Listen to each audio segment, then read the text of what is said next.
All right, everyone, what's going on? We are live. Another brain. I can't talk. Another Basement Ready Arcade BRAP rants.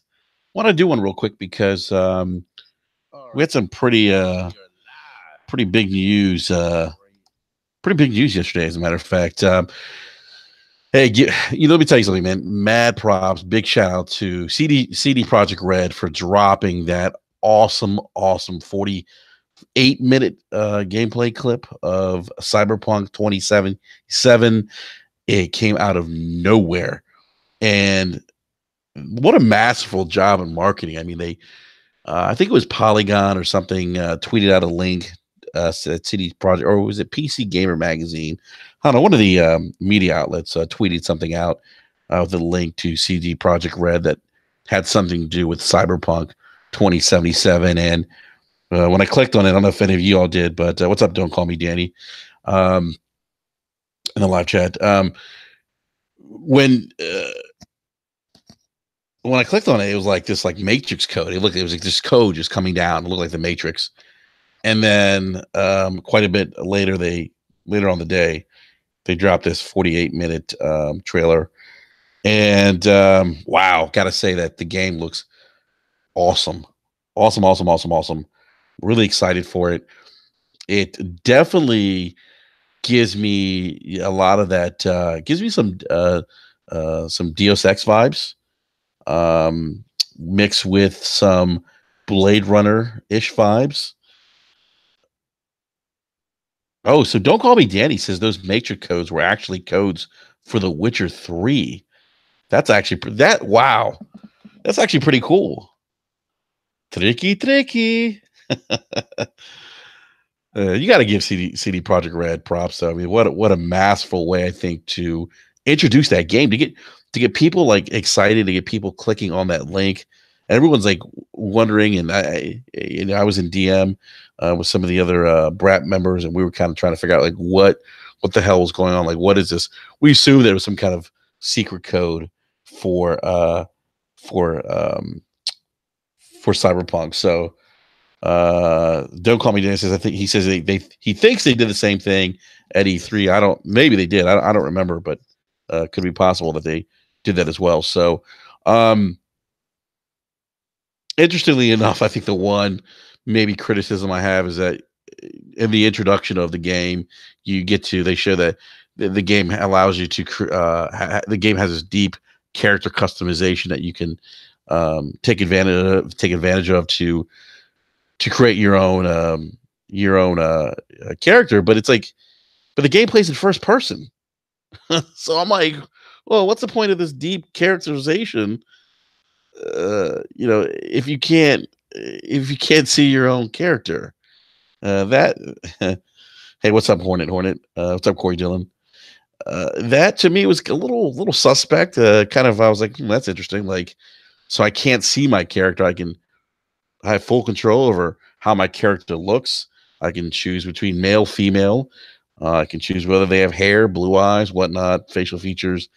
They were touting the customization system, and I'm thinking to myself, that's great. And then when I noticed that it was just first person perspective, I said, wait a minute, that doesn't make any sense. I think that's the only knock that I have for this game. But other than that, the game looks fantastic. I got to enjoy watching it on YouTube on 4K on my TV set. I thought that was great that they had the option of 4K or 1440p or 1080p, whatever poison you want to pick. They gave you the option to do so. And again, I came away with this large immersive world. Seems to be a deep sci-fi story narrative there, which I'm all for sci-fi games. I'm a big fan of Mass Effect.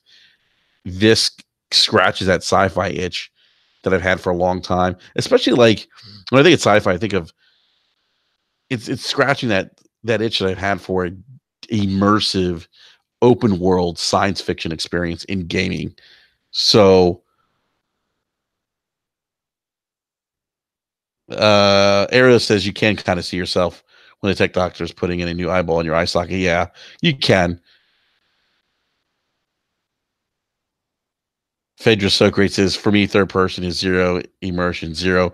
Yes, I could certainly see that argument. And actually, when they mentioned that the game was going to be in first person, the narrator actually said, first person is going to give you that full on immersive experience. And I can see that. I can totally see that. And you could see that in the gameplay.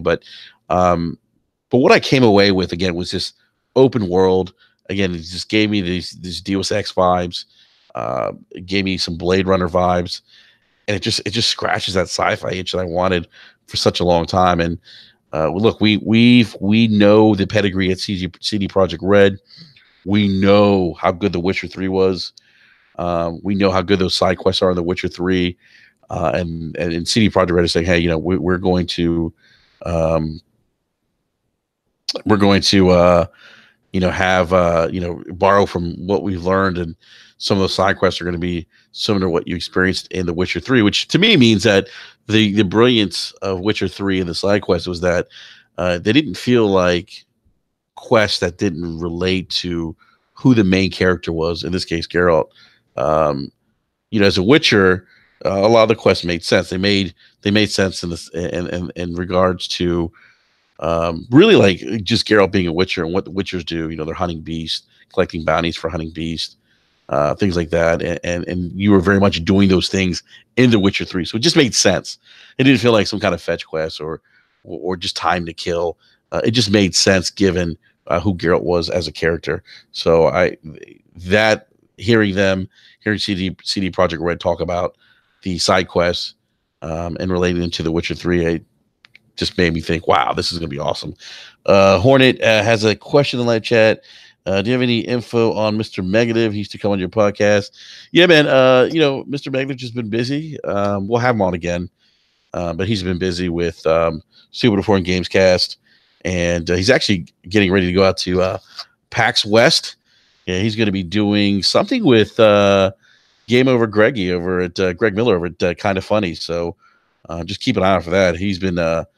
John's been doing some big things when it relates to the gaming industry. So, but we'll have him back on the show. What's up, Slow Mo Backslap? Slow Mo, shouldn't you be at work, man? Don't call me this. Did you see the Cyberpunk Easter egg in The Witcher 3? I did not see that, man. I did not see the Easter egg. Can you kind of elaborate on that a little bit more? Because I wasn't even aware there was one in The Witcher 3. So now, given that we've seen the trailer, and I'll dive deep a little bit more into the trailer tomorrow night on our regular BRAP podcast. Slomo says I'm at work. Slomo, you're not at work, man. You're catching loafs. King Loaf. See if Slomo will respond. So yeah, we're gonna dive a little bit deeper tomorrow on tomorrow's podcast at 9 p.m. Eastern Standard Time. So you definitely want to come by, hang out with us, and we'll give you our more insight into what we thought of Cyberpunk 2077. I guess my question to you guys in the panel is: now that you've seen this game, do you think that it's lived up to your hype, your expectations? I've seen some people say that, hey, you know what? I don't know. This game didn't really meet my expectations, and I'm a little down on this game. I've seen a couple of people say that on Twitter. But yeah, the live chat, I'd be interested to get your feedback and see if you guys think this game's lived up to your hype, and if you think this game's going to be another Game of the Year contender. Yeah, it's never too early to talk Game of the Year, right? Yeah. All right, don't call me Danny says spoilers.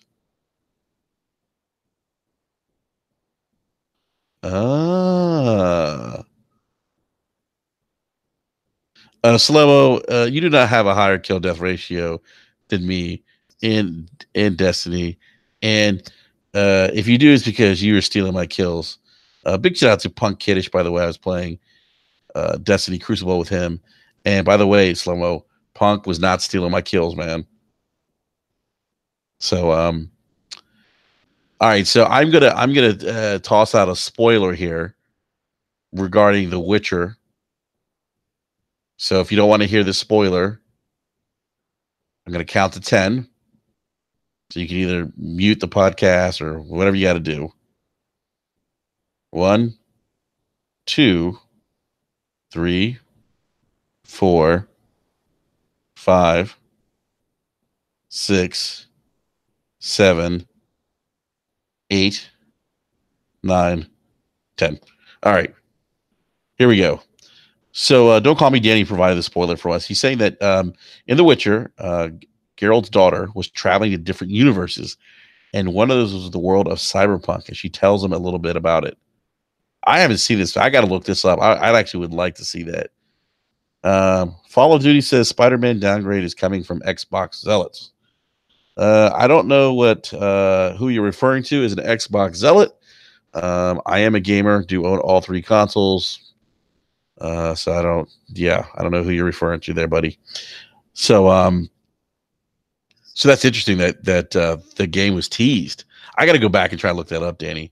But thanks for providing that nugget of information. But look, man, I am so hyped for this game. This game is taken over as my most anticipated game right now, ahead of Red Dead Redemption 2, ahead of Spider-Man, ahead of anything else that's coming out. Oh, okay. I see what you're saying, Fallout. Spider-Man Downgrade is coming from. Okay. You're saying that people are console warring fanboys are the ones that are hyping up the downgrade. Yeah, and they were giving a couple things, and I'll talk about Spider-Man here shortly. It's really sad when Insomniac has to come out and say, Insomniac tweeted something out saying, hey, if you're going to basically troll us, spoil things, be rude, we're gonna block you. And that's just a bad look for the gaming community. I don't know why people insist on doing that. Real quick, and I can't believe I forgot to even mention this earlier, but our thoughts and prayers go out to the families and loved ones of those who lost their lives at the mass shooting in Jacksonville, Florida this past weekend at the Madden 19 tournament there. Just a terrible, terrible incident.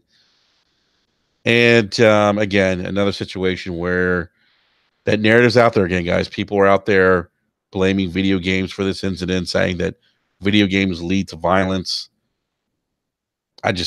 We look, and I've said this before. I said this when we had the last mass shooting, which is even crazy to say. I said that, instead of like console warring, guys, instead of like arguing and getting triggered over, pieces of plastic, this is the kind of when people start saying that video games are the cause of mass shootings and violent behavior. See, that's a thing those are things we should be kind of standing up against, and not allowing senators, politicians to sit there and say, oh, well, we need to censor games, or we need to crack down on video games because they're causing mass shootings and whatnot. Those are the things that we should really address and be concerned about, not plastic boxes. So Fall of Duty says, do you think U.S. needs better gun control? Yes, I do. I do think that. I know for a fact in Michigan you can buy an AR-15 assault rifle with no background check, verification of ID, and things like that. So, but I'm not gonna. That's a whole other conversation, probably a whole other podcast. I'm not gonna get too deep into that. I just wanted to bring that up, though. Send out our thoughts and prayers to those who lost their lives and were injured in the tragic shooting on this past weekend. So,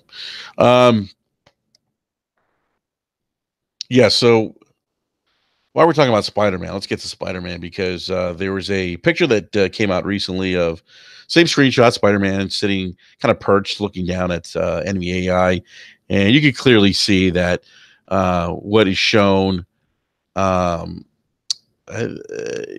versus what's current, what was previously shown for what's current, you could see a downgrade in visuals. And of course, the fanboys ran with that, and they're chanting downgrade and you're calling Insomniac liars. I saw some of that stuff. But look, at the end of the day, look, a lot of games do this. A lot of developers do this, especially when they're revealing games for the first time. We all know about the Ubisoft, Slow-Mo Backslap's favorite developer, Ubisoft, who is notorious for doing this. But look, it doesn't mean that the game is going to be less enjoyable, and it's very unfortunate. Like I don't get, like I saw the downgrade. Obviously, it's there, and I don't think there's an issue saying that. Look, yeah, there's a downgrade between what we initially saw versus what is more recent, and so be it. It is what it is, and I don't. It doesn't certainly make me any less excited for the game. I'm sure the game's gonna be a lot of fun, and then at the end of the day, that's what gaming's all about. It's about having fun. So, Socrates says Insomniac has started mixing base PS4 images with pro images. Slow-mo, your favorite developer is not Bungie. You sit on a throne of lies. Everyone boo Slow-mo right now. Boo. I'm just messing with you, Slow-mo. Slow-mo's my man. We love having him on BRAP. He's been a great addition. Um, he says no one would believe that. That's all right. Yeah, that's right, man. But look, man, the game still looks good in my opinion. I mean, I just think people unfortunately get blow this stuff way out of proportion, take this stuff way too seriously. Okay, Slow-mo. Now Slow-mo saying but seriously, my favorite dev is BioWare. Man, your favorite dev is not BioWare, man. Your favorite dev is Ubisoft. You ain't gotta lie, Craig. So yeah, Fallout Duty says BioWare is long gone, bro. Really? Yeah, I tell you what, BioWare's got a lot of resting on this Anthem game coming out. I tell you what, if the Anthem doesn't do well, that might be lights out for BioWare. It's a damn shame if that happens too. Fallout Duty says CD Projekt God stomps BioWare. Ooh, yeah. Yeah. I don't know about that. That's actually that. You know what? We got to talk about that on BRAP. That's a good conversation. They're both great developers.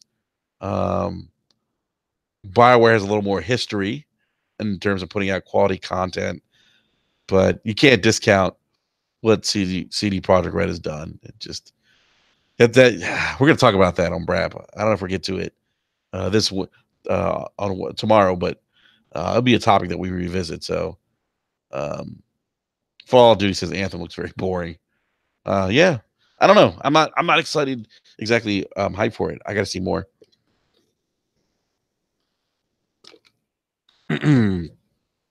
Fall of Duty says Witcher 3, best RPG ever made. Yeah, you can certainly make a case for that, man.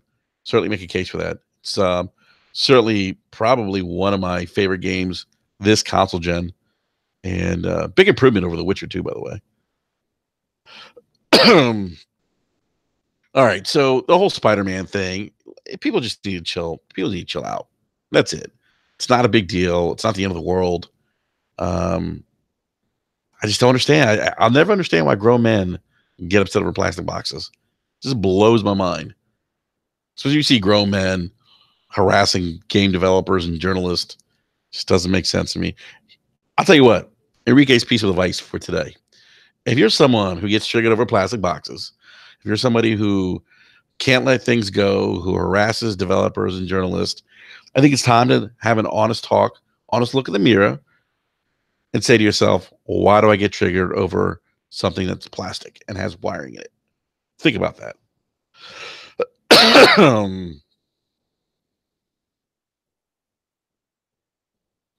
Oh my God. Fall of Duty saying From Software better than BioWare. I don't know, man. Slow-mo, Witcher 3 can be. Witcher 3 it could be one of the best RPGs ever, man. I don't know what other. I wouldn't put Dragon Age up there. I'll tell you that much. I think Witcher 3 is head and shoulders above Dragon Age. That's my opinion. Oh, Airless brings up that Streets of Rage 4 trailer. Yeah, how about that? Where did that come from? Seemed to come out of the blue. I wasn't expecting to see a Streets of Rage 4 trailer at all. But classic brawler side scroller from the old 16-bit era days. Okay, but Slow-mo, Kotar is not better than The Witcher 3. You just need to stop right there. Just stop. Slow-mo, if we got time, we're going to talk about this tomorrow. Ooh, Jay Fonzarelli in the chat. What's up, Jay? Jay says, I'd rather play Dragon Age than The Witcher. Jay Fonzarelli, I respectfully disagree with you, sir. I don't know about Witcher 3 I don't know, man. Anyhow.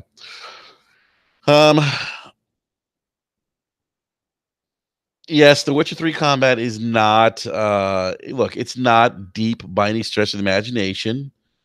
but the other parts of the game make up for its lack thereof. Combat. Slow-mo, stop, man. Kotar is not GOAT.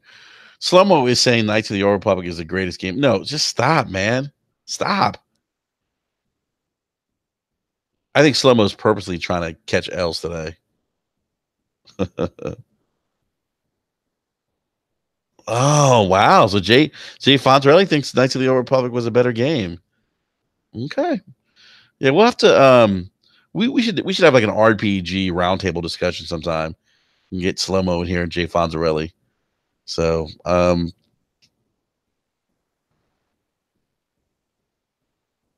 Corey Dillon says not zealots fanboys. Yeah, that's what I was saying earlier. Fanboys unfortunately take this stuff. We talked about this plenty of times. On this podcast, they take things to a different level, and I think unfortunately they're the ones that kind of give the gaming community that negative stereotype that people have. That we're all a bunch of triggered individuals who are immature, who live in their parents' houses, that eat Doritos and drink Mountain Dew all day, and that's not the case. Not all gamers are like that. So the chat is popping off, by the way. Slow-mo says he's about to rage in his office because people are disagreeing with him. Jay Fonzarelli is saying Kotar isn't GOAT, but it was overall better experience than Witcher in his opinion. Okay, yeah, we'll have to talk about this, Jay. I think I'd love to hear your insight on Kotar. I love Kotar. Kotar was great. I loved it on the OGA Xbox. Definitely, probably one of the best Star Wars games, in my opinion, that I played. So, don't call me Danny says we're living in a new world where stupidity reigns. People get into it over plastic, sports, and they kill over it. Yeah, it's unfortunate. Yeah. Jay Fonzarelli says, but different strokes. I respect your opinions. Yeah, no doubt, Jay. No doubt, man. No doubt. So, moving on to, and this is not going to be a long BRAP rant, by the way.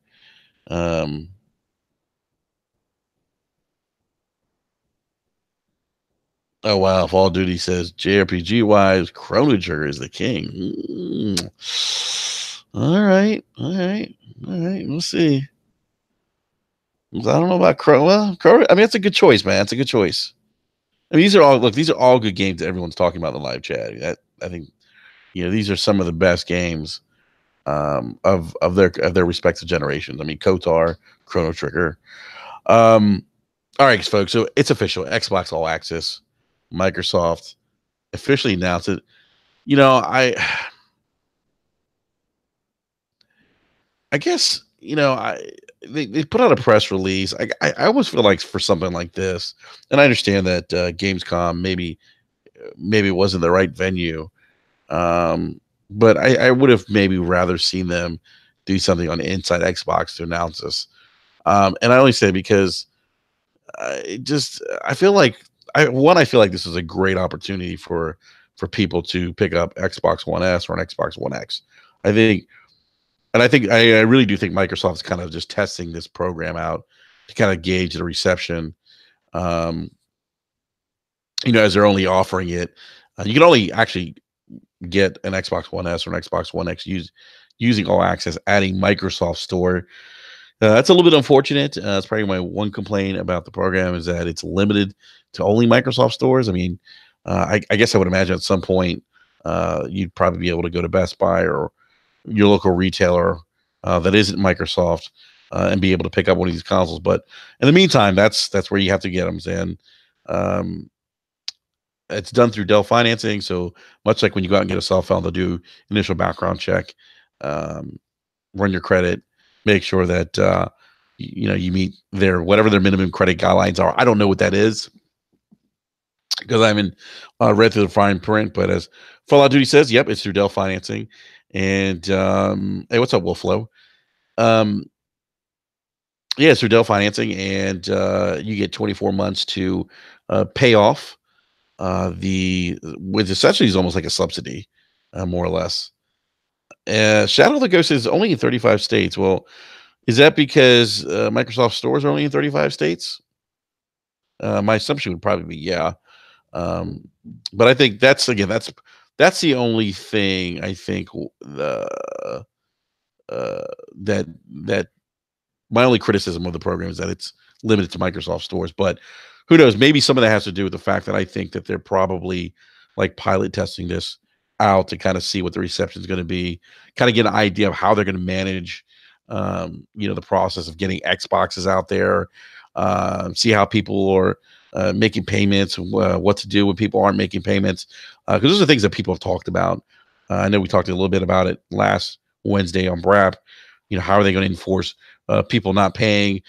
Some people threw out the idea that Major Nelson would show up to your house in white gloves and slap the money out of you until you paid your bills. I don't think that's going to happen. My guess is they'll probably cut off service, shut your Xbox down. They can do that, by the way. If your Xbox One is connected to the internet, they can shut you down. They used to do that with modded Xbox 360s last console gen. They used to break the boxes, and that was a real thing because I know people that had multiple Xbox 360s where their 360s got banned, and then they would ban the account name, username, or gamer tag. Fallout Duty, I agree with you with the white gloves. It's lame. I'm one of those individuals that thinks that Major Nelson needs to go. I don't think he connects with gamers. I just don't. Doesn't seem excited when he makes announcements. I know a big shout out to Lord King, by the way. I know Lord King thinks that his opinion of Major Nelson is that he is like the Vanna White of the gaming industry, and I wholeheartedly disagree. He is very boring.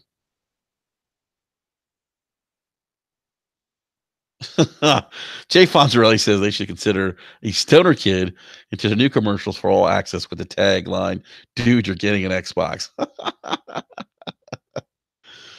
Oh my goodness, that would be funny. That would be funny.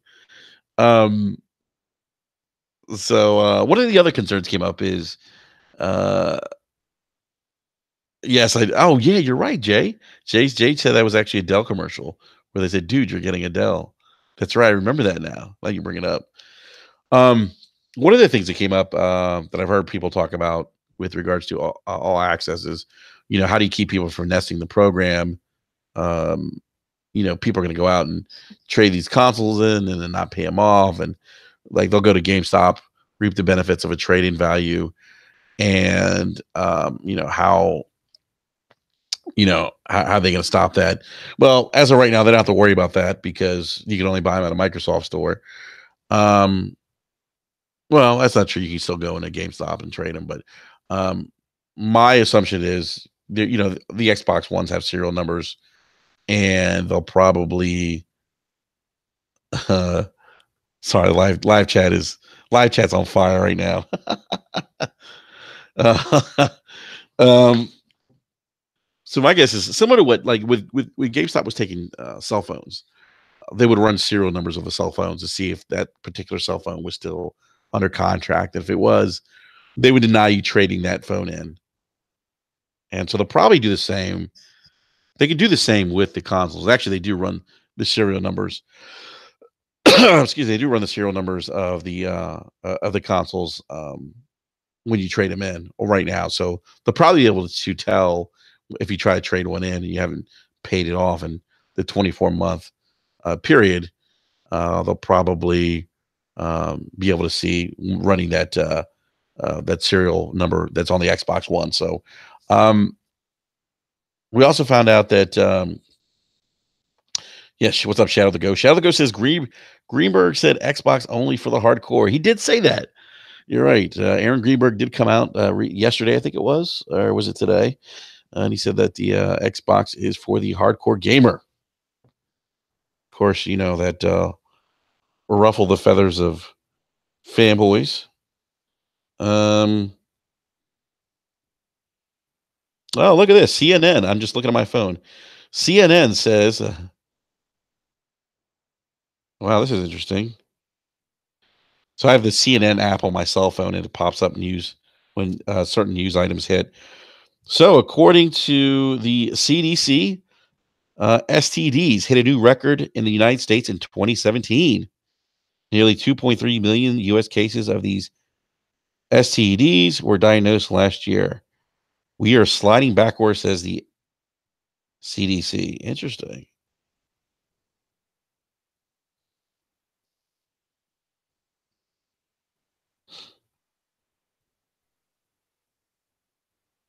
Wow, this is interesting. All right. Anyhow, enough of STDs in the United States and their increase.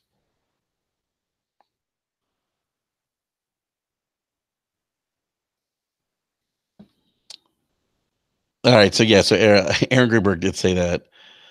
Um, yeah. I don't pay attention to stuff like that. Somebody asked me, "Oh, what do you think about Aaron? What Aaron Greenberg said?" I kind of just shrug my shoulders. It just doesn't affect me personally.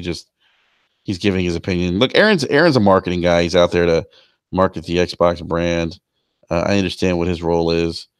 I don't take too much. I take a lot of these, a lot of what these guys say, kind of with a grain of salt, because I understand what their job is.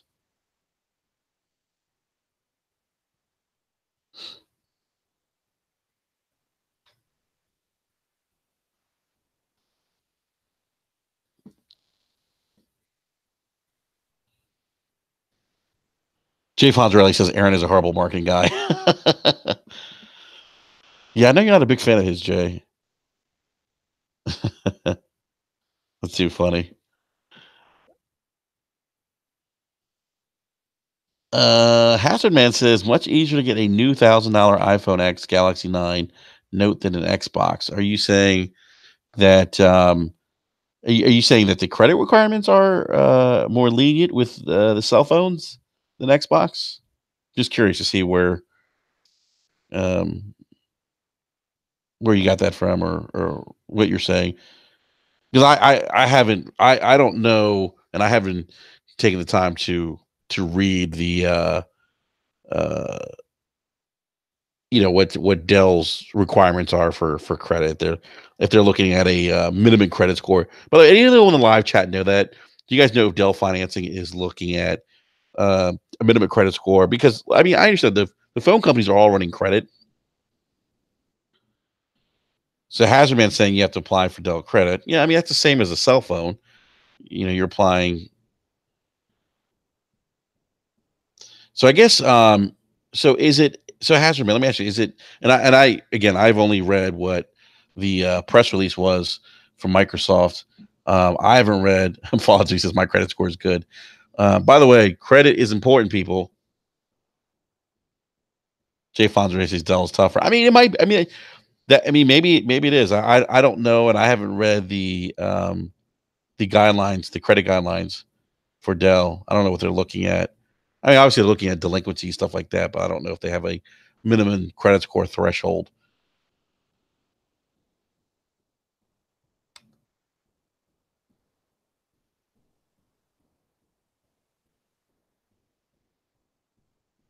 All right, so just some quick tidbits. Yes, everyone's writing the live chat. This is through Dell preferred. This is through a Dell preferred account. Again, only available at Microsoft stores. Um, and I'm reading this off of VentureBeat. They're saying that because it works like a credit card or small loan with 0% interest, it should end up on your credit report. That means if you do all access and pay your bill on time, it should show up as a positive account when people investigate your credit score. Okay, so then basically what they're doing is, while they may be somewhat similar to a cell phone plan, this is probably more along the lines of a credit card, and where like you could do 0% financing.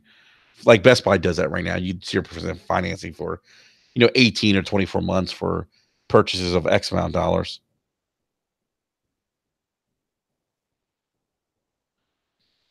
I don't know how. Okay, so don't call me Danny. Says I can tell you this: the most people infected with STDs are senior citizens. They're out there playing it fast and loose. What? Okay, Danny, how do you know this? How do you know this? Get back to me on that, man.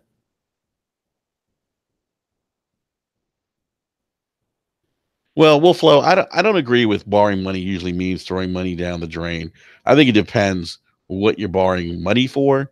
I think look, if you buy something with a credit card that's 0% financing, and you know that you can pay it off in a 18, 24 month, 36-month period, I don't have an issue with that. I've always cautioned people on big ticket items on credit cards, especially those credit cards with high interest rates. Um, but I don't necessarily believe that it's look, anytime that I can get 0% financing on an electronic product, I take advantage of it, because it's like paying with cash. I know that I'm going to pay it off at the end of the term before the interest kicks in. Yeah, so as I mentioned, it's like you're applying for a Dell credit card, not so much a subsidized or leasing program. So it's interesting. I mean, and I'm sure this is probably going to spark some debates amongst the fanboys. Oh, Microsoft's trying to rip you off, and it's blah blah blah blah. Um, Wolflow says 0% finance. I agree with so many people borrow money they will never have. Yeah, people do that. People borrow and spend more than what they can. People live beyond their means, and that's people. It's unfortunate, but you have those people that do that. All right, so back to Xbox All Access. Let's see here. Well, hey, if there's any benefit to this, so if we're talking about credit, hey, if you pay this thing on time, it's only going to improve your credit score. So there's a benefit to this. If we can't just look at the negative side of the potential credit impact that this may have. This could actually help improve credit. Think about that. No one's talking about that. Could be something that improves credit. I do think, though, and all joking aside, I think this is a great option. This is something that is going to remove that potential cost barrier, that initial sticker shock that people have when these consoles release day one, and I think it could be a situation where down the road, and look, this isn't anything that I would use today, because I already have an Xbox console. I don't need another one. But if this is something they do, and interestingly enough, Microsoft did say this was for a limited time, although I don't believe them. I think limited, and while supplies last, I should mention. I think this is them testing this out. I think that's why they're saying it for a limited time, and limited time in a sense could be one of those things that kind of drives that sense of urgency for someone who might be interested in like this. They may be more compelled to go out now and get something like this if they know that quantities are limited and the time frame that Microsoft is offering this is limited as well.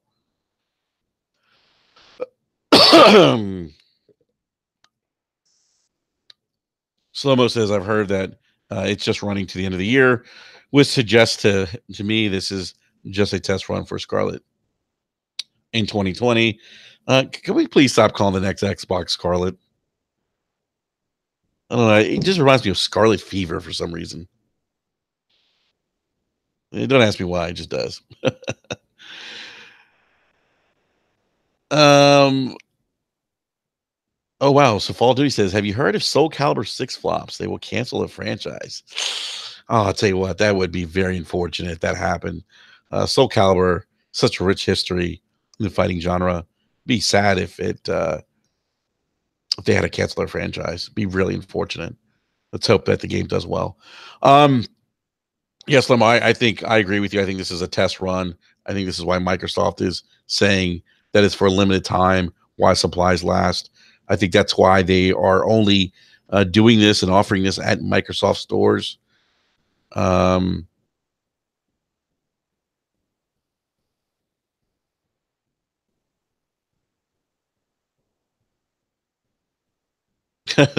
Someone says it reminds me of Scarlett Johansson. You're crazy, man. You are crazy. Um, but outside of the credit stuff, I think this is going to be big. I think this is a game changer for the industry. Because if you look at next console gen, right? Let's say these consoles, launch at $400 or $500, whatever the case is, depending on how powerful the console is.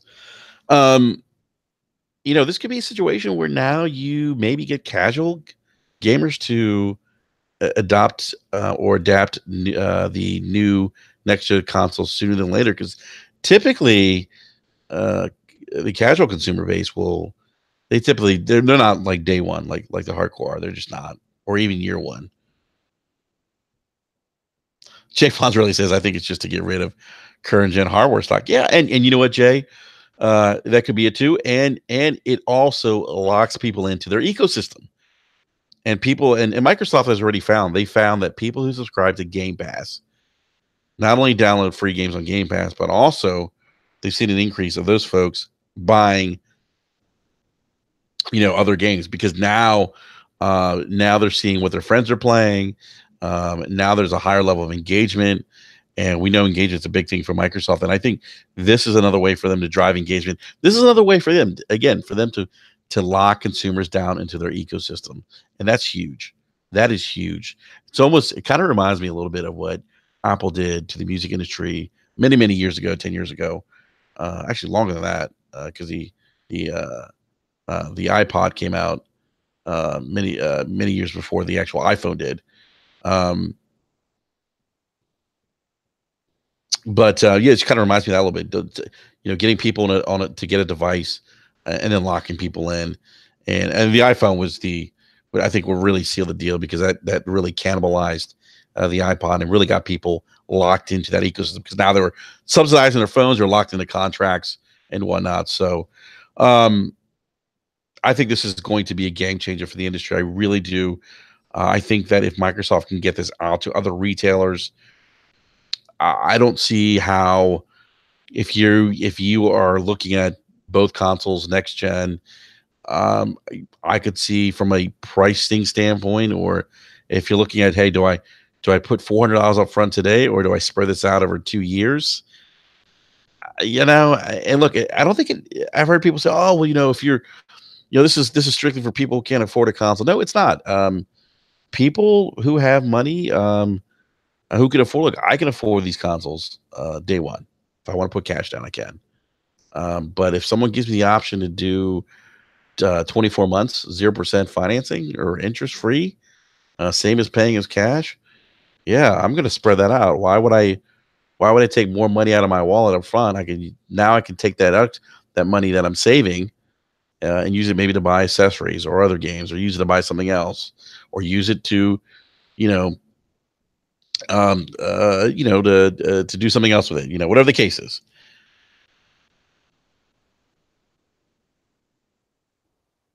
Hazard Man, you got so live chat there. Everyone's talking about the. Looks like they're talking about the next gen Xbox and the streaming system. Um, uh, and Hazard Man says MS got these consumers pulling damn hair, which is the $149 rumored system. That's the streaming box. I haven't heard many people talk about this, but I do think the $150 system, I don't think that's going to be as powerful, I think, as the Scarlet. I think that's going to be the box where I think you probably stream, games that are in backwards compatibility, maybe some current gen games. But I don't see a $149 console, uh, being the muscle console, and being able to play all the current next gen games. Not at $150 price point. I don't see that. I see that probably as being the entry point for probably more for casual consumers.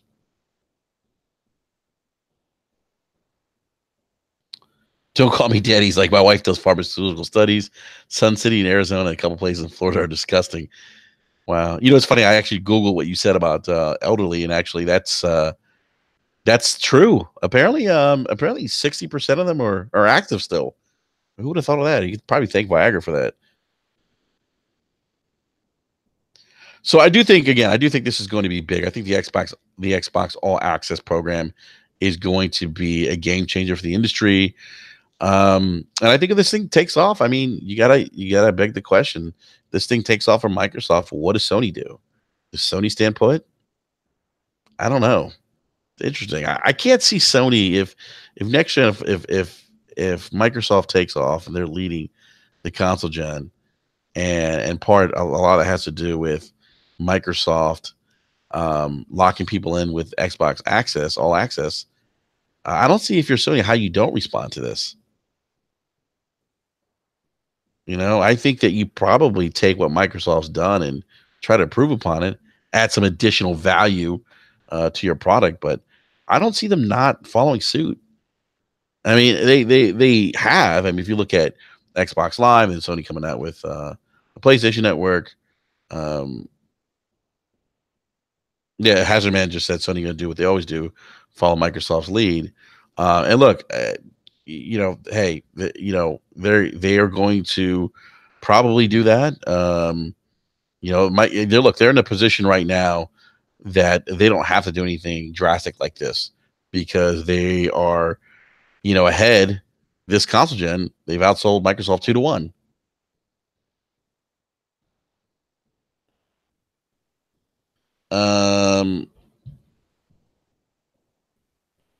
Jay Fonzarelli brings up a great question in the live chat. Thanks for that question, Jay. Jay says, "Do you think this might be how Microsoft gets away with putting out an expensive SKU for the next Xbox?" Yeah, man, I think so. Look, man, I think they could do what Steam was trying to do, put out multiple SKUs, give people the option of having, more powerful, your top tier box, mid tier, low tier. I mean, look, if Microsoft came out with a top tier box, right, guys? Let's say the most powerful console, and because I look at this like if it's gonna future proof me for a little bit, and it's the most powerful console, and let's say it's $700, and you're financing it over 2 years, 0% interest. I mean, yeah. Jay Fonzo said, I'm gonna buy the power, dude, and I agree with you, man. Like, especially if it's not a situation where you're putting down that 700 up front, man.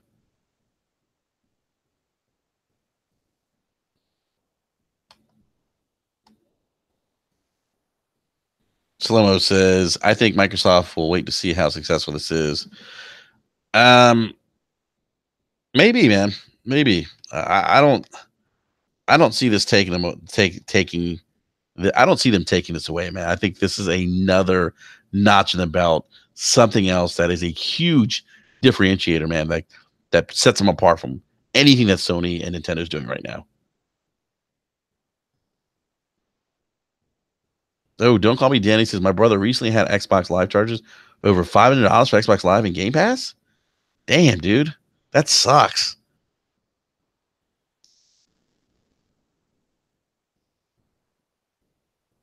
Oh my god, what? How that happen? Was that like an error on Microsoft's part? It's a lot of money, man.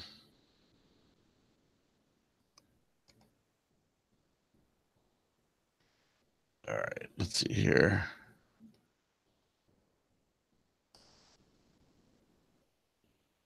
Because I am trying to see if there's like I'm trying to see what happens if you don't pay the console off in 24 months. If there's any kind of like interest that's charged after that. For those who don't know, and I'm sure most of you guys know, the Xbox One S plan starts at $22 a month. The Xbox One X plan starts at $35 a month. And I believe the S is actually the better of the two deals. You're actually at the end of the 24 months will actually save some money versus if you were to buy the console separate, Xbox Live, and then Xbox Game Pass.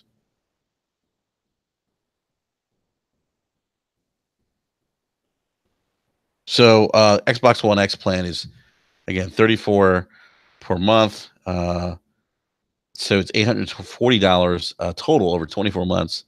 A new Xbox One X with 12-month Xbox Live subscriptions. I'm sorry, with two 12-month Xbox Live subscriptions and games with gold is $860. If you were to pay for gold monthly, the total is $980.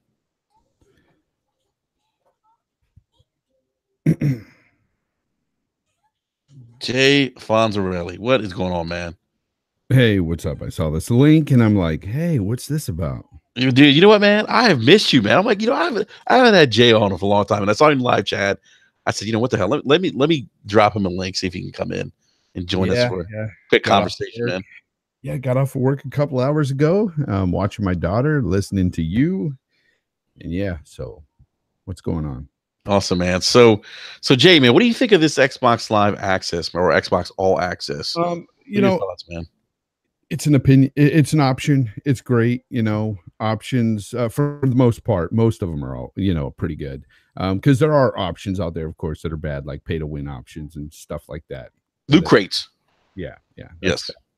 Yeah. But when it comes down to having this option where people that may not be able to put down like a $500 on an Xbox One X, all at once, they can go out and get this console. I mean, if they can afford this $35 a month, so be it. Let them do it. If their credit pans out anyway, because I know I've had I've had issues with Dell Financial years ago when I was younger, and I pretty much, oh man, I swore them off because I think that they're scum. But anyway, that's just my personal opinion on them.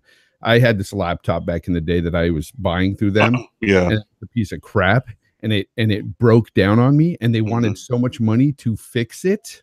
And I Jesus. was like, wait a minute, but I'm still financing it through you guys, and you guys want me to pay like $300 to fix this damn thing. And it was just like a software fix or something. It wasn't something I had to send the thing in. So there was a big back and forth. And you know what I finally did? I said, F you, F the money I owe you guys. You're never going to get it from me. And I broke that damn thing. I just slammed that laptop, and I never even talked to him again. And you know what? I never paid for it. That thing fell off my record years ago. I don't care. So F Dell Financial. But anyway, but if people are going to buy, an Xbox and they can't afford it, to just, put all that money down, then that's so be it. I mean, I don't know why people are so upset about this situation. Like, Well, that's why I wanted to bring you in here, because I think you tweeted out a couple tweets about people getting upset, and you're like, look, it's just an option. Like, calm down. But people are legit upset, man. and people get mad when you compare it to the cell phone contracts, but guess what? It's the same thing, guys. I mean, Very similar. and I'm not the only one who's been bringing that up. If you listen to any other tech guy out there, or real tech people I'm talking about, they say the same thing. They compare it to these cell phones. And the one thing that people will tell me is, well, cell phones are a necessity. Since when? Since when? You know what? I grew up. I had many, many years without a cell phone, even when they were around during my time.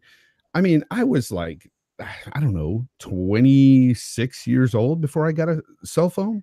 I mean, you can survive without a cell phone, but I get it. People are attached to the hip with their cell phones. Well, Jay, you and I know that because, like you said, we grew up in that era where there was no cell phones. But I think for like the millennials, it's hard for them to even phantom the idea of not being connected. Yeah. Oh, shout out to Salty. He has a great point too. Yeah. What tech do people not finance these days? And that's 100% right. I mean, and tech is tech. Tech is all luxuries. Your cell phone is a luxury. It's not a necessity, just like your Xbox. So F you guys that think you can't compare the two. They're both a contract that are very similar. Who cares what people want to put on a contract? It comes down to this. People just want to shit on the Xbox any way they can, Enrique. That's what it's about. They don't want to say it, but that's what it's about at the end of the day. Because if the PlayStation had this, they'd be championing this in the streets, saying, you know what, we're doing something pro-consumer, and Spider-Man's the greatest. It's coming out on the 7th, but damn it, Sony's doing something pro-consumer here by giving the people what they want. They can buy the console how they want, and they'd be championing this. That's the bottom line. It's Microsoft, so they're going to shit on it. That's how it always goes. That's a great point, man. I think there's certainly a group out there, if Sony was doing this, that would be like, yes, this is so pro. Look what they're doing. They're providing us with all these great games. And now they're doing this. They're pro-consumer. No, I could see that. I could certainly see that. It's obvious. And I know the trolls out there that troll, I can tell who's trolling and who's serious. And you can tell sometimes, even some of the trolls, you can see their serious side on Twitter, and you're like, they'll start arguing in a serious way with people. And it's like, okay, now you're no longer trolling. Okay. because some of the trolls are pretty funny on this stuff. I've seen some memes and stuff people have created that I'm laughing at. It's hilarious. You know, somebody called it like the Obama Xbox or something, you know, and crazy stuff. But I, you know, it should be called the Trump Xbox because we had the Obama phone during his administration. Now we have the Trump Xbox. I don't know, you know. You think Trump get the Trump Xbox? Oh my goodness. Oh my goodness. Anyway.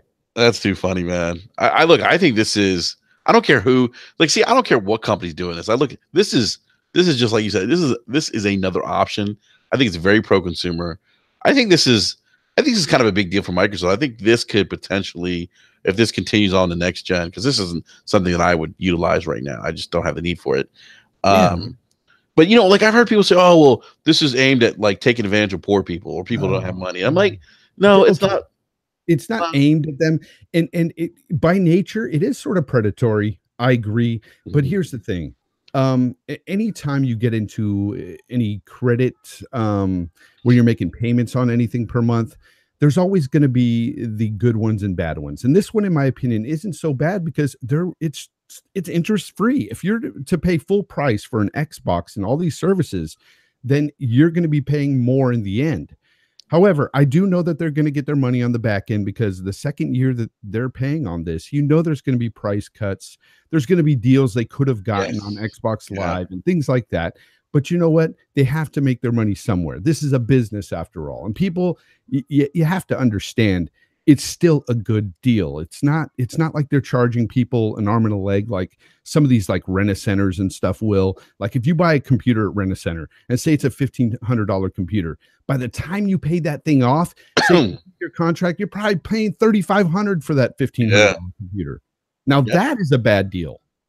That's a terrible deal. Yeah, no, absolutely. I agree with you, man. I agree with you, 100%. I think when I was reading the VentureBeat article, they actually broke down like what it is over a 2-year period, the Xbox One S. And I want to say the S is like, you save like you save almost $100, man. Yeah. And Salty pointing it out too, that, you know, they're not charging interest like a credit card would. Because I've seen that argument. Oh, you could just do it on your credit card.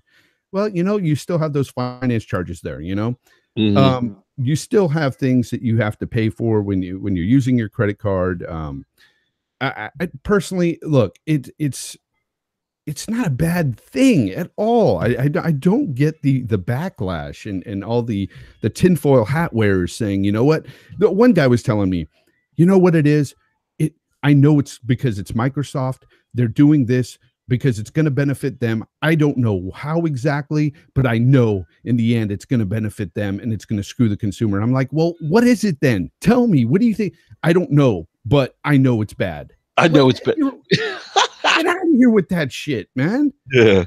Like, and when I was talking about how, you know, you're going to always have depreciation with anything you buy. So Microsoft making more on the back end on that during that second year when there's price cuts and stuff, it's not a big deal. Everything you pay for monthly like that depreciates over time. Your cell phone, that $1,000 cell phone that you just bought, that Note 9, in 6 months, it's going to be worth $600. So, I mean, everything depreciates. No, I mean, you're right. It does. And but I think to your point earlier and what I was saying, it's just another option. And options are never bad. And it's an option that, at least the way the model's set up now, that will actually save you money if you were to do it, barring any other additional price cuts. You know, that would save you money. You know, the tail end of the 24 months. Yeah. So, you know, I think with the X, it'll save you like $40. You know, earlier you were talking about Spider-Man and the whole downgrade fiasco and how people are going nuts about this and that. They do it with every game that comes out, right? I mean, both sides, they point at each other. I mean, you got people pointing at Forza Horizon 4 saying that that's downgraded. You got people that pointed at God of War, and look how great that turned out. Even though I think some graphical changes were for the worse, I still think it looks phenomenal and there's nothing to complain about. I think the same thing's happening with Spider-Man. I think that, you know, yes, I see some downgrades, but in the end, the final product is going to be amazing. So why shit on it? You know, people just set themselves up for L's at the end of the day when they fight on Twitter over this bullshit, because I read an article, and I wish I could find this article, Enrique. It was written by a developer, and I read this a year ago, and he was talking about how just about damn near every game that's released has a downgrade to some degree. From the time it's shown off to the time it comes out, there's always graphical downgrades. And it was a great article, and it just puts it into perspective, and it made it seem so like, okay, it makes sense. And for people to fight and argue over this stuff, something that's so trivial and makes no sense, because what matters most is the end product. At the end of the day, that's what matters, the end product. And for them to argue about, well, this vertical slice looked better back then from the vertical slice we're getting now. Like, stop. Okay. When you get the game, when you put it in there, if it's not what you thought it was going to be, if it's total crap to you, then complain. But until then, shut the fuck up. You're making too much sense, Jay. That's part of the problem, man. These folks aren't using common sense, and you're right, man. Like, it's, a lot of these games are, especially early on, like early builds are running off PC. And so a lot of them are going to look better than like when we first see them. And that's not always the case. But a lot of the time they're going to look better than like when we see them at E3, because they're supposed to. I mean, they're there to kind of capture our attention and get us kind of hyped. Slow-mo, he wrote in the chat that Jason Schreier wrote that in his book, something similar. And it was probably his article that I read, to be honest. But it was great to just read that and get a better understanding that, hey, this is something that's more common than people think. Downgrades happen. And no, it is. Absolutely. It is. Yeah. So it's just funny to me how people complain about this stuff. You won't see me on Twitter complaining about this looks terrible, compared to the way it looked at E3, because everything at E3 is either running on a dev kit or a PC. I mean, 99% of the time, that's what it's running on. And people still fight and argue over this stuff. It's nuts to me. Oh my God, that's hilarious. That is so, because it's like, where's the common sense, people? Where's the common sense? Someone in the live chat said Jason Schreier's a hack. I disagree with that statement. I think, personally, to me, Jason does great work. Oh, you can call certain guys hacks all you want. You can say certain things, but when they're speaking about logical and factual things, and not opinions, you have to take their word on it, especially when it comes to the facts. His book is great. I mean, he actually interviewed like developers. I mean, he got some interviews, I think, off the record for some folks at Bungie, and talked about the development of Destiny and some of the, if I'm not mistaken, some of the challenges they had with that game. But I think as far as journalists go, he's probably one of the best, or the best, in my opinion. In game journalism. When it comes to journalism, that's one thing I always tell people too, because people get they get annoyed when I tell them that, hey, I read reviews and I base my buying decisions sometimes on reviews on certain games I'm unsure about. And they go, well, why would you believe somebody's their opinions? And I tell them straight up, it's not their opinions that I'm reading and I'm looking for. What I'm looking for in their articles is the facts that they lay out throughout the game. Like, they talk about mission structure, story, things like that. I want to base my decision on, will I like that style of mission or not? You know what I'm saying? And that's kind of what I'm looking towards Spider-Man 2 right now. Like, honestly, like, it looks great, looks fantastic, but I'm on the fence because of story and mission structure. I still don't know if this is going to be a bunch of fetch quests and QTEs, or it's going to be, some great storytelling throughout the missions and stuff. You know what I'm saying? Like, I need to find out more there. I don't give a shit if somebody says, oh, I like to swing around the town. No, I don't give a fuck if you want to swing around the town, because swinging and all this stuff, that'll get boring quickly to me. Okay. Within an hour's time of swinging around, I'm just going to say, fuck this game. But if it has great story and it's got great missions and they're fun to play, that's what I want to know about. I don't want to hear about somebody's opinions. Okay. I want to hear the facts. That's it. Yeah. No, well said, man. Well said. I mean, I think with reviews, sometimes people get caught up in what's the certain elements that are facts, like I think gameplay and things like that, but also mechanics. But but then they look at the opinion piece, and it's like, look, I mean, there are certain parts of a review that are going to be opinion based. Oh, of course. And I think people get lost in the minutia of things.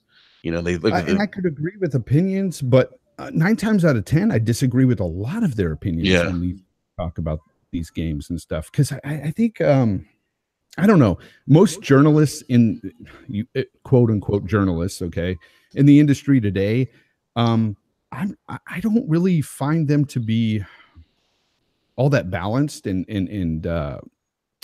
I don't know. They all have their own specific genres they're into. Some may be more PC oriented. I like, that's why I always look to the facts.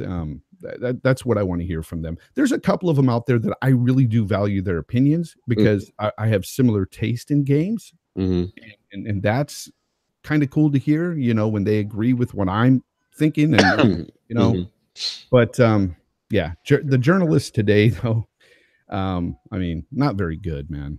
I don't know, man. See, a lot of people know this. I was a moderator on the at the GameStop forums or GameSpot forums, probably like, oh shit, man, 17 years ago. So this is when this is before Giant Bomb became Giant Bomb, and Ryan left, and when Greg Kasavin was still there, and you know, it was the same argument back then. I remember in the forums, and I would see it. All these guys are biased, you know, they're anti-Xbox or they anti-Nintendo. You know, Sony was dominant back then with the PS2. Wolfflow in the comments said it best. That's what I was trying to explain there. He says too many media outlets review things they aren't very knowledgeable on. That's what I'm getting at. Like certain guys will be into a certain genre of game. Or they may not be into that genre, and they'll play that type of game. And because they don't even like that genre, they'll play it and hate the game. And it could be a fantastic game. Yeah, but it's got some clueless guy playing the game. Yeah, no, I agree with that. I have seen more of that. And I remember like back in the days, like they had, like GameSpot had guys that would only cover Xbox, only cover PlayStation, or they only cover like certain genres that they liked, you know, so you knew that you were getting like an expert review. You know what I mean? It's like this. It's like you're not going to send someone to do reviews on a microwave if their thing is reviewing dishwashers, right? That's a bad analogy, but you know, you do see more of that, and I have seen more of that versus, you know, 17 years ago when there's people, you know, specific to a certain console or people specific to a certain genre. Yeah, and that's lacking. Like, why would you? And we've seen instances. I forget who it was. They were playing was it Kotaku or Polygon? Somebody was playing like a first person shooter. They didn't know how to play it or something, or I forget what it was. I don't know, but I remember seeing something not too long ago about somebody was playing a JRPG and they weren't into JRPGs and they were like shitting on the game, and I'm like, what is this guy talking about? Like, God, get somebody who knows the game or knows the genre, to play the game and really explain his true feelings for it, not just say, you know, it's like putting me in charge of reviewing an RTS. I'm gonna shit all over that game because I hate RTSs, you know. I'm just not into that genre. So it's just like that, you know. Yeah. It's weird to me, but we all have freaking different opinions, and we like our different types of game stuff, and we're all entitled to opinions, but just give me the facts. Yeah. Dr. I don't know if I'm pronouncing his name correctly. Dr. Is it Sirakis? Something like that. Something like that. He's saying that what did he say? Hold on, let me get back here. He was saying just because a lot of people talk about video games and follow the industry doesn't make them journalists, fans. That's true. No, he's right about that. A lot of these guys aren't journalists. They're not. But there's a few of them though I really do like, just because they share some of the opinions that I have on certain things like loot boxes and stuff like that. Because yeah, I'm still against those loot boxes, Enrique. Dude, I hear you, man. I hear you. So Chief's saying, are you thinking of Cuphead? I don't remember I don't think that's it. I don't think it was Cuphead. That No, it was wasn't Cuphead, but yeah.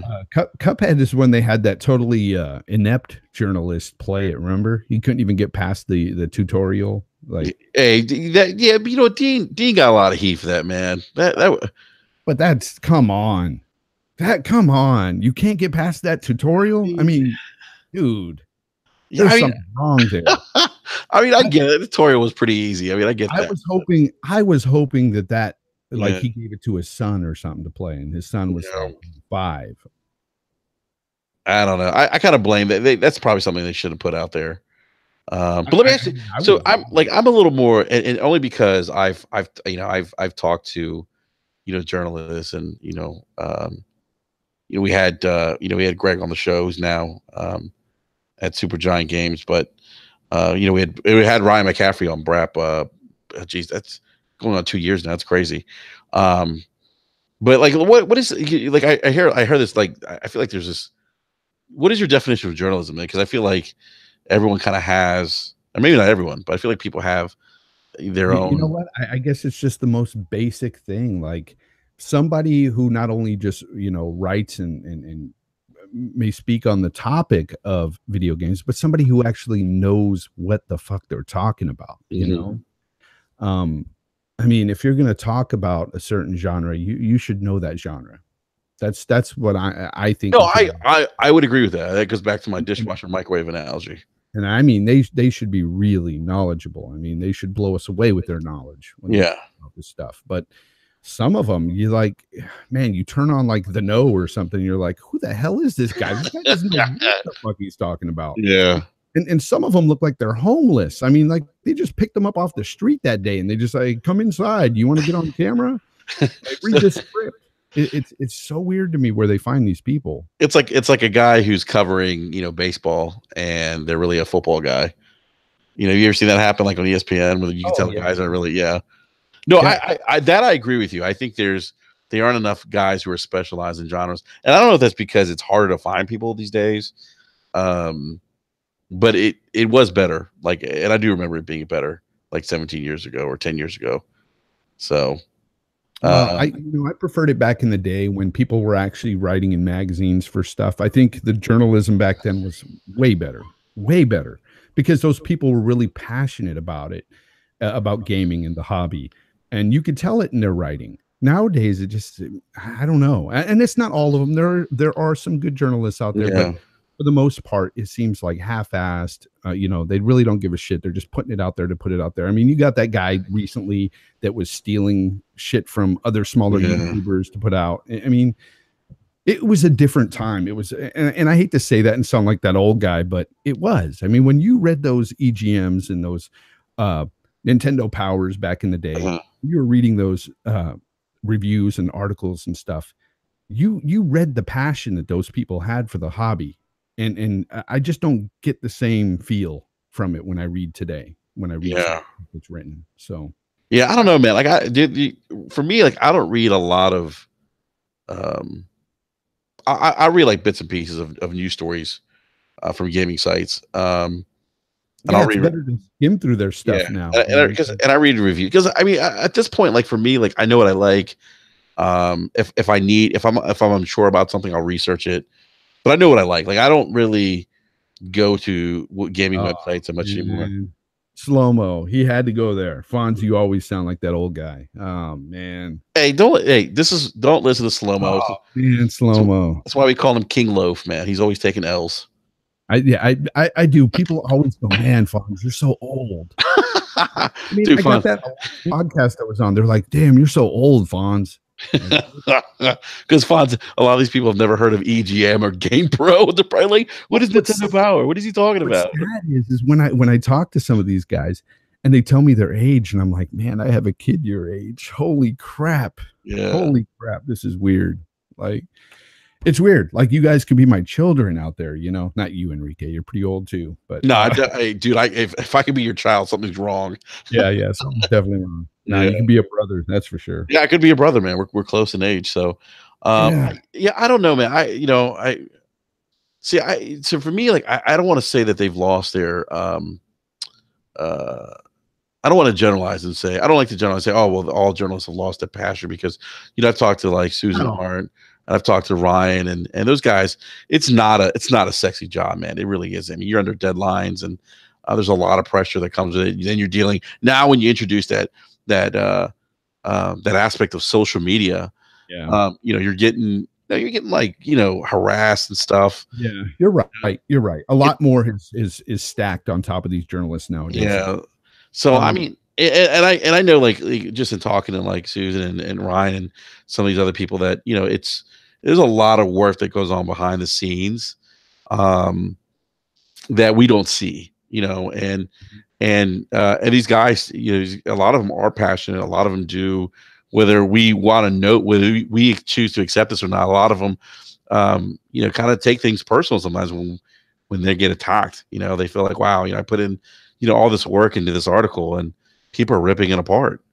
As much as I want to say that like nothing bothers me on the internet when people come at me or whatever, for the most part I let it slide off my back. But yeah, I can't say that like everything that has come my way has never bothered me. That would be a lie. And I don't think anybody could let anything just slide. Okay. So I can understand with these journalists because they get it like 10 times as hard as any of us do when it comes to these the backlash over things. And it's silly because it's all opinions at the end of the day. That's all we're giving is our opinions. So like Enrique, when we sit here and we say, oh, that game's trash, we're not telling these people out there that may love the game that you're wrong about that game. You shouldn't love it. We're just saying we don't like that game. I think it's trash. You know what I'm saying? But you'll get guys out there that'll be pissed off to you and they'll start typing book reports to you. F you, this is the best game ever, blah, blah, blah. And you're just like, damn, man, I didn't mean to hurt your feelings. I'm just saying that I didn't like the game. We all have opinions. And I'm sure these journalists go through that same thing. It's just an opinion piece. If they don't like something, they don't like something. Well, that's the thing. Like I always tell people, like, a lot of what they're writing now, especially this isn't a journalism in a situation now in gaming where you're just doing like weekly or monthly publications. I forget how frequent like EGM would come out. I guess it was once a month, right? So, huh? What's once a month? EGM, like when the magazines were the only once a month. Yeah. So and now it's like you're against. It's not once a month. Now it's like daily that you have to put out news items to keep yourself relevant. And I remember waiting for all the news and everything. We're like waiting on any tidbit we can get about a game, and we'd have to wait that whole month for that next magazine to come out to tell us more about that game. There was something endearing about that time. Like it was exciting. And now it's like everything comes at you right away on the internet. And while it is great that we get everything right here, right now, we lose something with that though. It's like, you think we lose a sense of appreciation? Yeah. I think so too. And then we gained a sense of entitlement because of it. Like, I think that's why a lot of younger folks, and I'm not trying to say you younger folks, you young whippersnappers are all bad. No, I'm not saying now you sound like the old man, Fonz. I'm not blaming the millennials for anything. I'm just saying I can understand that mindset when you grow up in a time where you get everything right here, right now, and you have that sense of entitlement because it was bestowed upon you because you get everything right away. It makes sense to me that you would become, you could become an individual that feels like you're entitled to everything. It was a different time, man. I agree with you 100%, man. I always said that, the difference between my generation and the newer generation is that we often had to wait for things. And, today, they're growing up in a world where they have access to everything right away. Information is literally at their fingertips.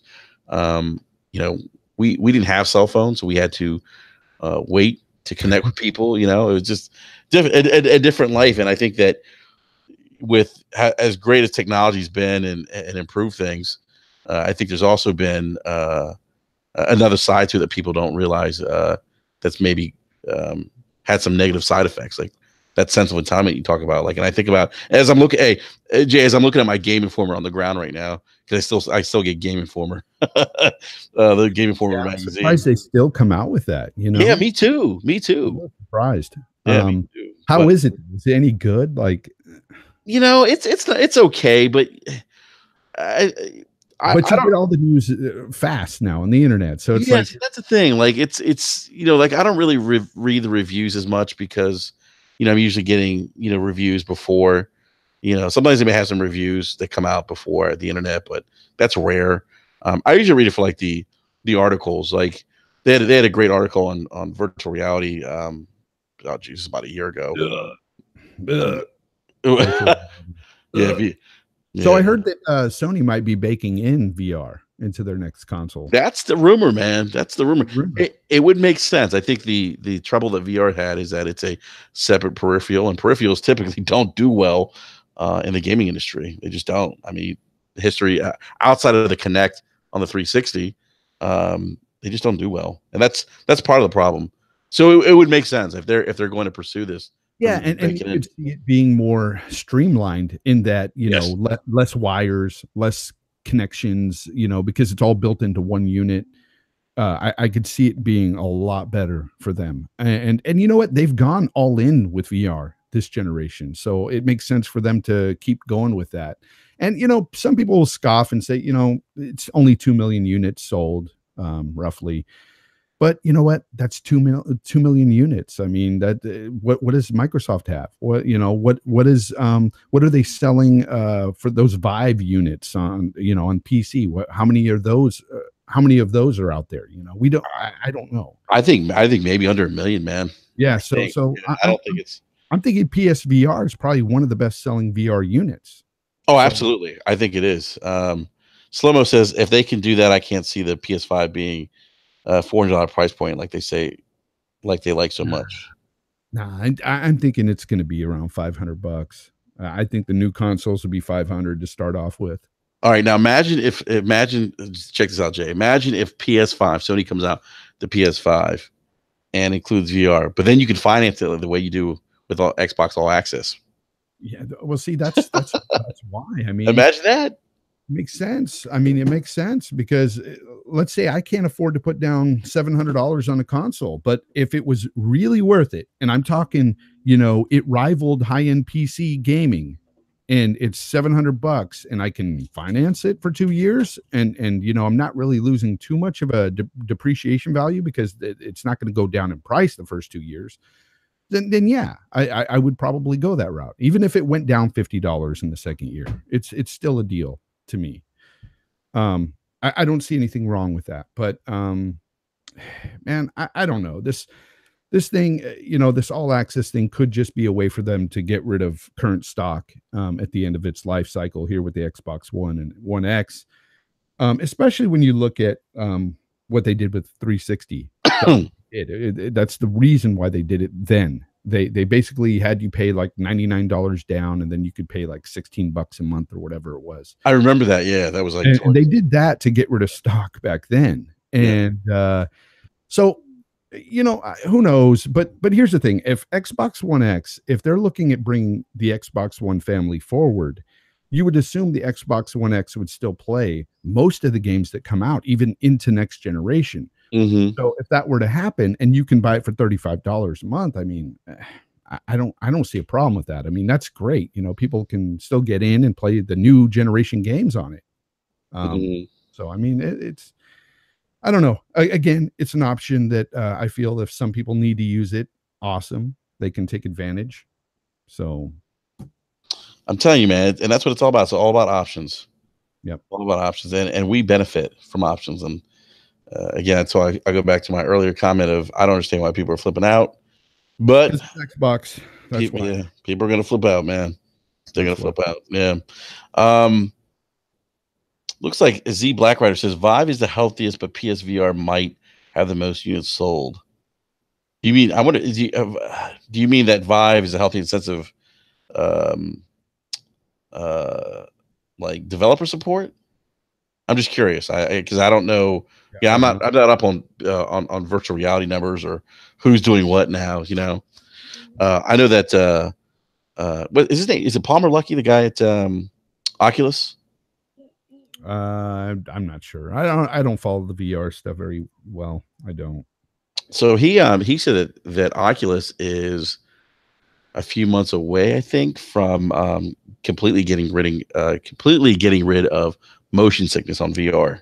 Oh, wow. So Huge for me because that's why I don't really care for VRs because I can't yeah, motion sickness. yeah. So that I mean that could be I mean that's obviously I think a right step for that I mean, let's face it. technology. Like, the goal of these video games is to be totally immersed into the Yeah, game. yeah, So, if one day they had it to where you can actually put on a VR unit, get immersed into the game, and not have any motion sickness if you're prone to that, like myself, then that would be fantastic.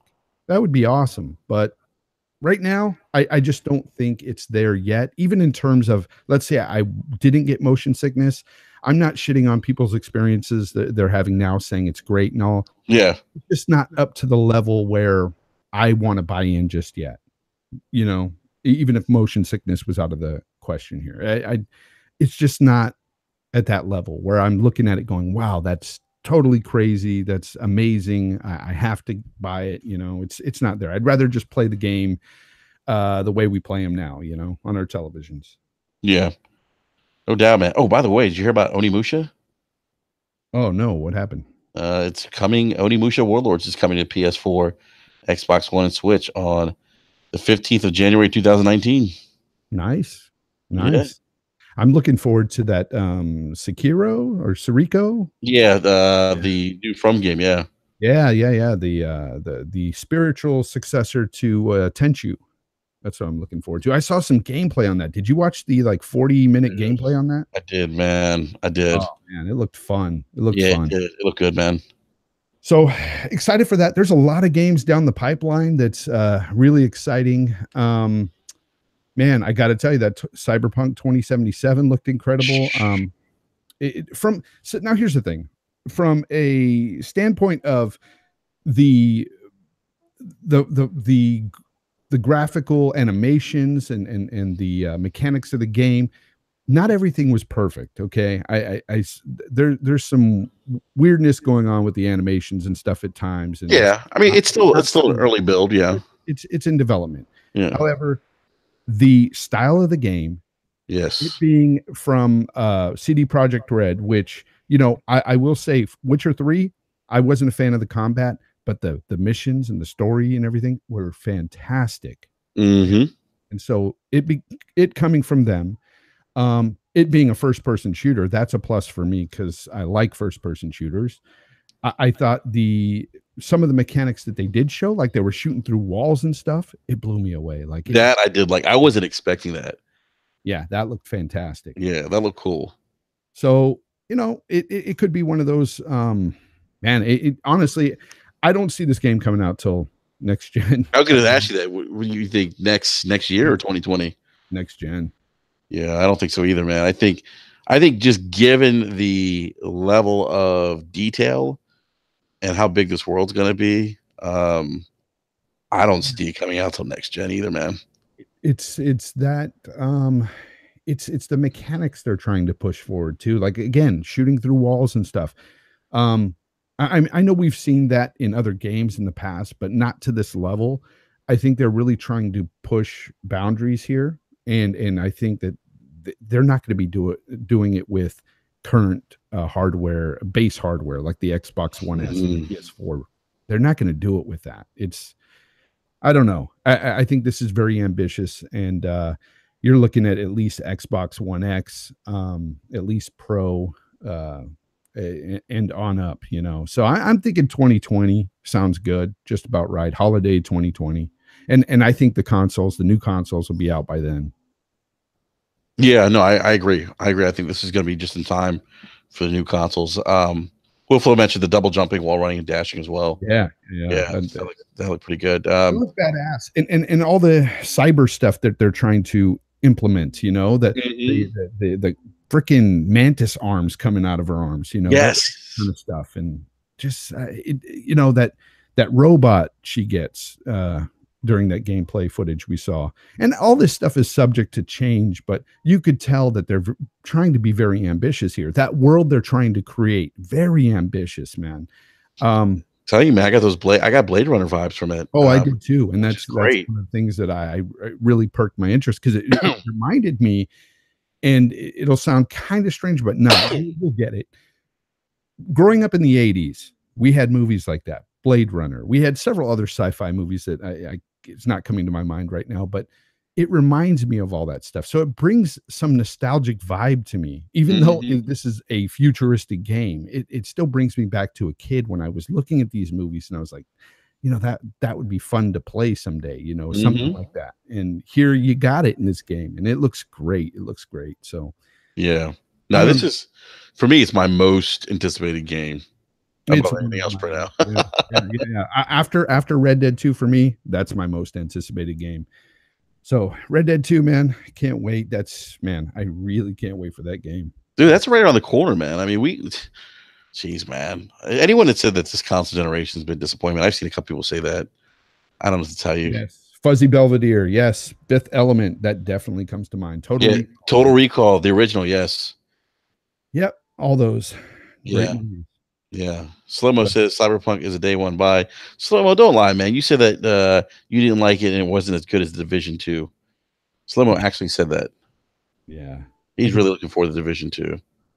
He said that CyberPunk looked like trash. He must be a millennial. Oh my goodness. Well, Jay Fonz, man, it's always great having you on, man. Glad you could join us for a little bit on the BRAP rant, man. Yeah, like I said, I'm awake, but barely. I'm tired as hell, so excuse me for being tired. But I tried to make it more energetic on the podcast today. I tried to be more energetic. So, nah, man, you are, man, always, man, and always enjoy having you on, man. Yeah, man. Likewise, it's been fun. Yeah, no, definitely, man. We got to get you back on a regular BRAP. I can't even talk. BRAP podcast with the rest of the guys, man. We'd love to get you back on again soon. Yeah, next week I was telling Salty as well. I'll be on vacation next week, so I might be able to do it next week. Because like this week, anytime I'm working, I'm always up with my daughter in the day. So when I do go to bed, you guys are doing your podcast while I'm sleeping. So, but next week I'm on vacation, so maybe next week. Yeah, man, definitely. If so long as my wife doesn't go into labor. Oh, yeah, that's right around the corner, man. Well, congrats. Thank you, sir. Thank you. So, as long as that doesn't happen, we'll have a podcast next week. And if we do, yeah, man, I'll definitely shoot you an invite. Love to get you back on, man. Definitely. So, all right, man. Big shout out to everyone in the live chat. The chat was on fire this afternoon. Appreciate everyone stopping by to say hello. Some great conversations in there earlier with greatest RPG of all time. That was a great list of games. So, did they mention Final Fantasy VII? Because that's my favorite. No one mentioned that. Nobody mentioned that. There was a Chrono Trigger mentioned in there. Final Fantasy VI. Okay, I mean, I could see the argument for 6. 6 was one of my favorites, but not my favorite. 7's probably my favorite. 6 was great too, but 7, I just have so many feelings for 7. 7, yeah. Well, 7 was so I think part of that's because it was the first time that we got a cinematic like Final Fantasy. That's when gaming went from cartridges to disc. 7 made me buy a PlayStation 1. Oh yeah. That was the game that made me buy that console. Well, I remember just seeing that commercial, Final Fantasy VII, and I was like, I gotta get it. I was like, wow, I couldn't believe what I was seeing. Yeah, that's the first time I think we started getting like CGI stuff. I remember that and Game Day. I played a lot of Game Day on the PlayStation. Game Day, yeah. Yep. Yeah, Game Day was great. I remember that. Yep. Yeah, back when we can have the NFL license on other properties, and now we have freaking my god, monopoly giant that is EA that tries to take everything and ruin it. That's another conversation, man. We need NFL 2K back. Oh god, yeah, that was the best game. Best game. NFL 2K5 on the Dreamcast, one of the best NFL games ever. Facts. And there was a time, people probably don't remember this, but NFL 2K was the better football game for a couple years in a row. Somebody, and I'll just say this real quick. This was back during the time of the 360.